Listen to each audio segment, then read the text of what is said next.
Values Education 7 Quarter 2 Learning Competency 6A na ipapahayag ang mga wastong pagtugon ng pamilya sa pagbabago ng klima o climate change. Ano ang climate change? Ito ay malaking pagbabago sa panahon ng mundo na nararamdaman sa loob ng maraming taon. Hindi ito basta mainit o maulan na araw. Ito ay isang pagbabago na nakikita natin sa mahabang panahon. Ang climate change ay nagpapainit sa mundo, nagdudulot ng mas malalakas na bagyo, nagbabago sa dami ng ulan, at pati ang level ng dagat ay tumataas. Kaya't ito'y isang pagbabago na may epekto sa buong planeta. Nagsimulang makita ng mga sayantipiko ang mga pagbabagong ito noong panahon ng Industrial Revolution, mga 200 taon na ang nakalipas, noong nagsimulang dumami ang mga pabrika at paggamit ng mga sasakyan. Bakit nga ba may climate change? Isa sa mga pangunahing sanhi ng climate change ay ang tinatawag na greenhouse gases. Ang mga gas na ito ay nagpapainit sa mundo. Ang mga sasakyan, pabrika, at pagsusunog ng fuel ay naglalabas ng mga ganitong gas. Isa pang problema ay ang pagputol ng maraming puno o deforestation. Ang mga puno ay nakatutulong na linisin ang hangin, ngunit kapag masyadong marami ang napuputol, mas mahirap mapanatiling malinis ang hangin.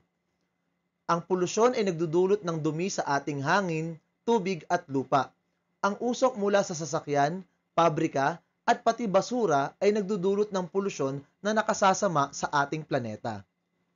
Kapag masyadong maraming kuryente o fuel ang ginagamit natin, nakadadagdag tayo sa mga greenhouse gases. Kaya't ang pag-iingat sa enerhiya ay nakatutulong para mabawasan ang epekto ng climate change. Paano nga ba makatutugon ang ating pamilya sa climate change? Maaari nating gamitin ang acrostic na climate sa pagsagot dito. C. Conserve energy. L. Lessen plastic use. I. Implement waste segregation and recycle. M. Minimize water usage. A. Advocate for local products. T. Take action to plant trees. At E. Educate each other. Conserve energy. Bilang isang pamilya, marami tayong simpleng hakbang na maaaring gawin para makatipid sa enerhiya. Isa na rito ay ang pagpatay sa mga ilaw kapag hindi ginagamit o hindi kailangan, at pagbukas na lamang ng bintana tuwing may araw para mas maliwanag at mas malamig. Maaari rin nating bawasan ang paggamit ng aircon at gumamit ng ventilador kapag hindi naman masyadong mainit. Sa ganitong paraan, ang pagtitipid natin sa enerhiya ay hindi lang nakatutulong sa pagbabawas ng gastusin sa kuryente, kundi nakatutulong din sa kalikasan. Lessen plastic use. Ang pamilya natin ay may mahalagang papel sa pagbabawas ng plastic. Sa bawat pagpunta sa grocery o pamilihan, pwedeng magdala tayo ng sarili nating bag at lalagyan ng pagkain o bote ng tubig. Kapag nagbabaon sa school o trabaho, pwedeng gumamit ng reusable containers imbis na plastic wrappers. Sa ganitong paraan, makikita ng mga kasapi ng pamilya na mas mainam at praktikal ang paggamit ng mga bagay na pwedeng gamitin muli habang nagpapakita ng malasakit sa kalikasan. Implement waste segregation and recycle. Isa sa mga magagandang gawain na maaaring gawin ng pamilya ay ang tamang paghihiwalay ng basura. Maglagay ng hiwalay na lalagyan para sa mga recyclable tulad ng bote, papel at plastic, at para sa mga basurang hindi na maaaring magamit muli. Sa pamamagitan ng pagsisegregate at pagre-recycle, nababawasan natin ang dami ng basura na napupunta sa tambakan o sa kalikasan, at ito'y makatutulong upang maiwasan ang polusyon. Ang pagbabawas ng basura ay mahalaga dahil mas mababa ang enerhiya at likas na yaman na nasasayang.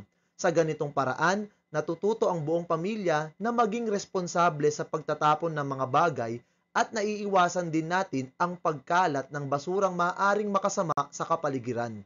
Ang bawat simpleng pagkilos na ito ay isang hakbang patungo sa mas malinis na kapaligiran para sa lahat. Minimize water usage. Pahalagahan natin ang bawat patak ng tubig sa pamamagitan ng tamang paggamit nito. Pwedeng gumamit ng balde kapag naliligo o gamitin ang tubig na pinanghugas sa bigas sa pagdidilig ng mga halaman. Mainam ding ituro sa mga bata ang tamang pagsasara ng gripo at pag-check kung ito ay may sira na dapat ipaayos agad. Sa ganitong paraan, tinutulungan natin ang pamilya na maging responsable sa paggamit ng tubig na mahalagang yaman sa ating bansa. Advocate for local products. Kapag namimili, subukan nating suportahan ang mga lokal na produkto. Halimbawa, bumili ng gulay at prutas mula sa palengke o mga lokal na tindahan sa halip na imported na pagkain. Bukod sa mas sariwa at mura, mas kaunti ang enerhiyang ginugol sa kanilang transportasyon. Natutulungan din natin ang mga lokal na magsasaka at nagiging inspirasyon tayo sa ating mga kababayan na pahalagahan ang sariling atin. Take action by planting trees.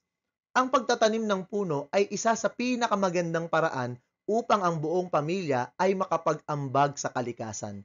Maganda itong gawing regular na aktibidad kung saan maaaring magtulungan ang bawat isa, mula sa pagpili ng mga puno hanggang sa mismong pagtatanim at pag-aalaga sa mga ito.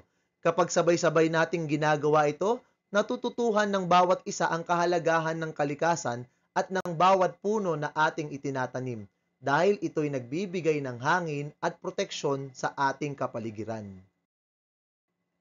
Educate each other on environmental issues. Ang pag-uusap tungkol sa kalikasan ay hindi lang para sa mga nakatatanda. Maganda kung ang pamilya ay may open discussion kung saan maaaring magtanong ang mga bata at magbahagi rin ng sariling kaalaman ang bawat isa tungkol sa climate change at mga paraan ng pagtulong. Halimbawa, pwede nating pag-usapan ang mga napapanood nating videos o nababasa tungkol sa mga epekto ng plastic sa dagat. Kapag sama-sama tayong natututo, mas malaki ang tsansang magawa natin ang tamang aksyon para sa kalikasan. Upang wastong makatugon ang ating pamilya sa climate change, tandaan ang climate. C. Conserve energy. L. Lessen plastic use. I. Implement waste segregation and recycle. M. Minimize water usage. A. Advocate for local products. T. Take action to plant trees. At E. Educate each other. At dyan po nagtatapos ang ating aralin sa araw na ito. Nawa'y may natutuhan kayo. Salamat po sa panonood at pakikinig. Paalam!